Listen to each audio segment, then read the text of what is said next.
Eu imagino que você tenha visto que o apresentador Faustão estava internado desde o começo desse mês por causa de insuficiência cardíaca. E ontem veio a notícia que ele, enfim, recebeu o transplante de coração e está se recuperando agora. Então, assim, a gente deseja aqui uma boa recuperação e muita força para o Faustão e para a família dele. Só que, na sequência dessa notícia ontem, já vieram inúmeras teorias conspiratórias sobre esse caso, suspeitando por causa da velocidade com que o transplante do coração foi feito. Então, assim, há uma fila grande de pessoas esperando o transplante de coração e, de repente, alguém famoso, um apresentador que foi durante muito tempo da Rede Globo, muito conhecido e que é milionário também, como é que essa pessoa vai e, entre aspas, pula a fila do transplante de coração?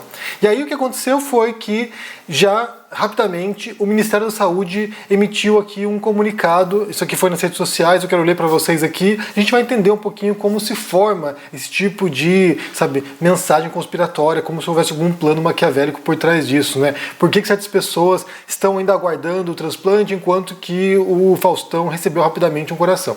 Então aqui, comunicado do Ministério da Saúde diz o seguinte, olha, você viu que o apresentador Faustão realizou hoje a cirurgia de transplante de coração e quer saber como funciona o Sistema Nacional de Transplantes? Então segue o fio. O Brasil tem o maior sistema público de transplantes de órgão do mundo e isso é motivo de orgulho. A lista para transplantes é única e vale tanto para os pacientes do SUS quanto para os da rede privada. Então a nota do Ministério da Saúde já começa informando aqui que a fila é única. Não existe fila para rico e fila para pobre. Não existe fila para famoso e para desconhecido. A fila é única. O Faustão está na fila como qualquer outra pessoa esperando um transplante. Então prossegue aqui a nota do Ministério da Saúde.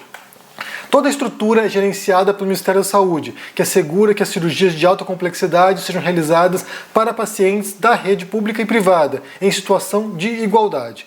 E quais os critérios da lista de espera por um órgão? São todos critérios técnicos, em que tipagem sanguínea, compatibilidade de peso e altura, compatibilidade genética e critérios de gravidade distintos para cada órgão determinam a ordem de pacientes a serem transplantados.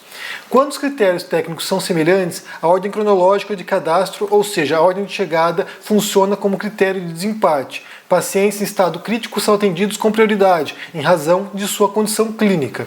No caso do apresentador Fausto Silva, em razão de seu estado grave de saúde, ele recebeu um coração após constatada a compatibilidade necessária para o procedimento. Além dele, só na última semana, entre 19 e 26 de agosto, foram realizados 11 transplantes de coração no país, sendo 7 no estado de São Paulo, unidade da federação com maior volume de transplantes. No primeiro semestre de 2023, foram realizados 206 transplantes de coração no Brasil, o que representa aumento de 16% em relação ao mesmo período do ano passado.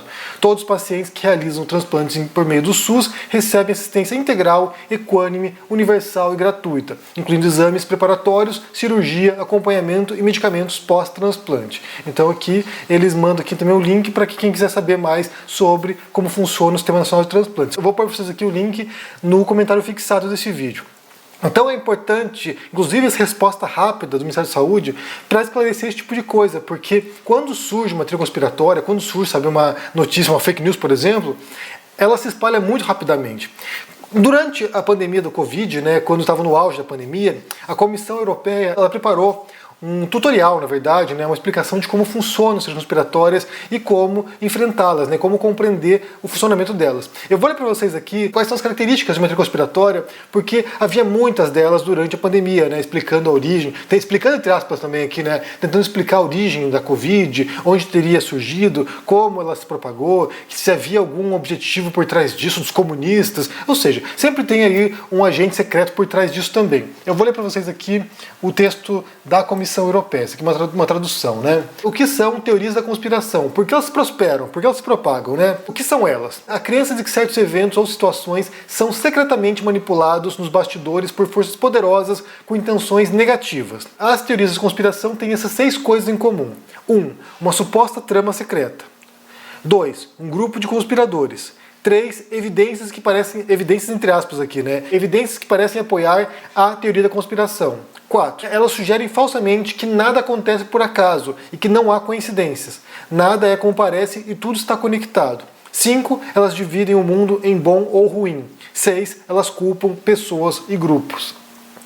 Essas estruturas aqui, elas são muito comuns e, como eu falei, elas são unificadoras, né? Então, por exemplo, sempre tem um agente secreto, sei lá, os comunistas, vai ter lá, sei lá, os fascistas, os capitalistas, os metacapitalistas, como diriam os olavistas, né? Então sempre tem algum grupo secreto que quer se beneficiar disso. E aí tem uma série de elementos desconexos que você vai conectando e você vai tentando encontrar uma ordem, um padrão por trás disso. Daí prossegue aqui o artigo da Comissão Europeia. Por que elas prosperam? Elas frequentemente surgem como uma explicação lógica de eventos ou situações difíceis de entender e trazem uma falsa sensação de controle e agência. Essa necessidade de clareza é ampliada em tempos de incerteza, como foi no caso da pandemia da Covid-19. Como elas se enraizam? Teorias da conspiração muitas vezes começam como uma suspeita. Elas questionam quem está se beneficiando do evento ou situação e assim identificam os conspiradores. Qualquer evidência, entre aspas, é então forçada a se encaixar na teoria. Uma vez enraizadas, as teorias da conspiração podem crescer rapidamente. Elas são difíceis de refutar, pois qualquer pessoa que tente refutá-la é vista como parte da conspiração. E por fim, as pessoas espalham teorias da conspiração por diferentes motivos. A maioria acredita que são verdadeiras. Outras deliberadamente desejam provocar, manipular ou direcionar pessoas por motivos políticos ou financeiros. Cuidado, elas podem vir de várias fontes como internet, amigos, parentes. Então sim, você tem, na verdade, né, além de teorias conspiratórias que surgem de maneira espontânea e vão se espalhando, você tem máquinas de criação desse tipo de fake news, ou notícias falsas, ou informações falsas, ou conspirações falsas, de modo a manipular o debate público, de modo a manipular eleitores, muitas vezes, sabe, a percepção coletiva, para levar num certo sentido. Então, assim, é muito curioso perceber como a dinâmica das redes sociais propicia também isso e potencializa esse tipo de coisa. Não é de hoje que existem teorias conspiratórias. Isso existe desde há muito tempo. Existe desde o Império Romano, por exemplo. Você tem histórias, né, de conspirações imaginárias que já eram propagadas na antiguidade. Mas o fato é que, com as redes sociais, ficou muito mais fácil propagar esse tipo de falsidade, de modo a criar um pânico social, né? Eu já recomendei esse livro anteriormente, não sei se tem em português, acho que não tem. Se chama Suspicious Minds. O autor é o Robert Brotherton. Ele é um psicólogo. E nesse livro aqui, ele analisa os mecanismos mentais nossos, né, psicológicos, que nos levam a acreditar em teorias conspiratórias.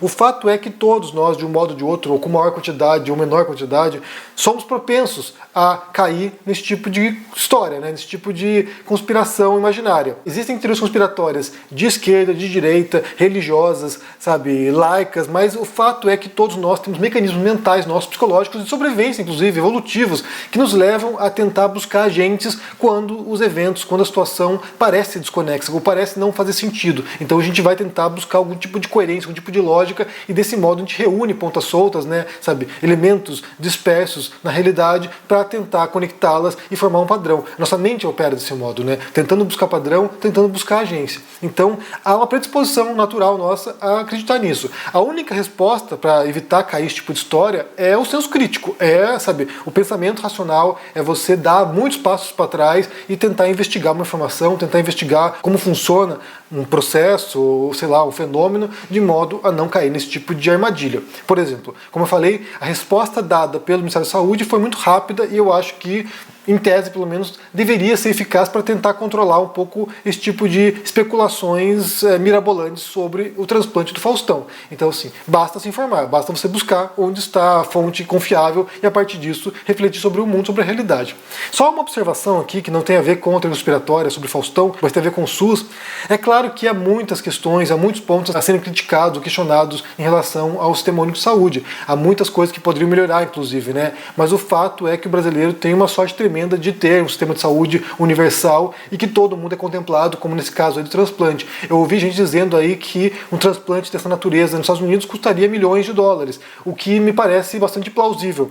Eu morei nos Estados Unidos durante alguns anos e eu tive que parar no hospital lá numa circunstância e para levar 9 pontos no queixo aqui, a conta que veio depois foi de 10 mil dólares. E é uma coisa muito bizarra, porque assim, você recebe pelo correio a conta, né? Você não está no hospital e recebe a conta, você vai recebendo depois. Então vai vindo pelo correio contas e contas e contas, daí vem a conta do médico, vem a conta do anestesista, vem a conta dos remédios que você usou, vem a conta da ambulância, vai ouvindo as contas do ambulatório no qual você foi atendido e vai somando aquilo ali que você vai ver se tem uma conta de milhares de dólares. Imagina que no caso de um procedimento complexo como um transplante de coração, o negócio deve ser realmente exponencial e absurdo. Eu acho que hoje em dia, com o Obamacare, houve algumas reformas no modelo de saúde dos Estados Unidos, então eu acho que hoje é um pouquinho mais abrangente o atendimento médico lá para as pessoas mais necessitadas. Mas na minha época, quando eu fui para lá, não havia isso. Então, assim, você entrava no hospital às vezes público, entre aspas, um hospital que seria mais acessível, e você tem que pagar a conta depois. A minha sorte também, entre muitas aspas aqui, é que eu fui vítima de um crime. Então, naquele caso ali, a prefeitura de Nova York pagou a conta. Então, assim, eu mandei lá o boletim de ocorrência, mandei os documentos do hospital, e aí a prefeitura tem um fundo lá que eles pagam a conta. Não tive que pagar essa conta, mas o fato é que é assustador. Você recebendo ali, sabe, inúmeras cartas com valores altíssimos, isso é uma coisa que você não tem como pagar, né? $10.000 é um valor altíssimo. Então, assim, por mais que seja questionável, por mais que tenha problemas o SUS, é claro que a gente tem que pensar que isso é um sistema que todo mundo é contemplado, e foi uma das razões que me levou a ir embora dos Estados Unidos, porque eu tinha medo de envelhecer lá, tinha medo de, sabe, precisar de algum serviço de saúde lá e de repente não ter atendimento e acabar morrendo por causa disso, né?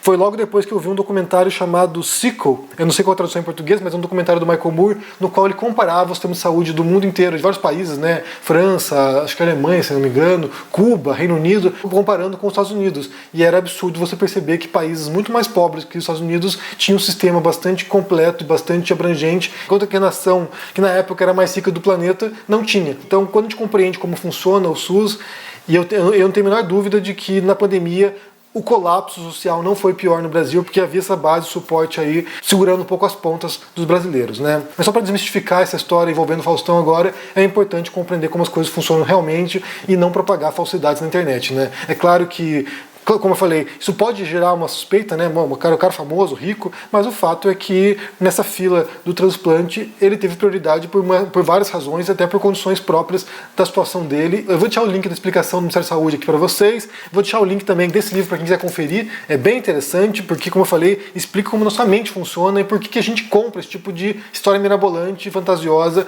porque ela preenche certas lacunas e nos satisfaz psicologicamente, né? Mas diga o que vocês pensam sobre essa história aí, se vocês tinham visto sobre isso, né? Como é que vocês entendem também a importância do SUS para o brasileiro, né? Talvez você não precise usar, talvez você tenha plano de saúde, mas muita gente depende do SUS, sim. Inclusive nesse caso do transplante de coração, acaba passando todo mundo por uma fila única e aí não tem muito como fugir. Bem, diga o que vocês pensam sobre isso, deixe aqui embaixo no comentário, deixe o joinha, se inscreva no canal, ative o sininho, isso é muito importante para ajudar aqui no engajamento, se torne um membro ou um apoiador para dar uma força, confira o meu livro sobre falácias lógicas e argumentação racional, se chama Como Vencer um Debate Tendo Razão. Também vou pôr o link na descrição desse vídeo aqui. Um forte abraço para você, se cuide por aí e até mais. Tchau! Olá, meus queridos amigos e amigas do canal do Henry Bugalho. Eu sou Eduardo Moreira e tenho um convite especial para fazer para vocês. No dia 31 de agosto, uma quinta-feira às 8 horas da noite, no horário de Brasília, a professora Marilena Chauí vai nos dar uma aula com o título Para que Filosofia? Uma aula aberta. Para você se inscrever, é só clicar no link aqui em cima ou aqui embaixo. É de graça, 5 segundos você vai estar inscrito. E uma aula que ninguém pode perder. Afinal de contas, uma professora como a Marilena Chauí, ensinando um tema que desperta tanto interesse como filosofia, aberta para todo mundo, não é algo que acontece todo dia. Se inscreve agora e chame seus amigos e amigas para participar também. A gente se vê lá.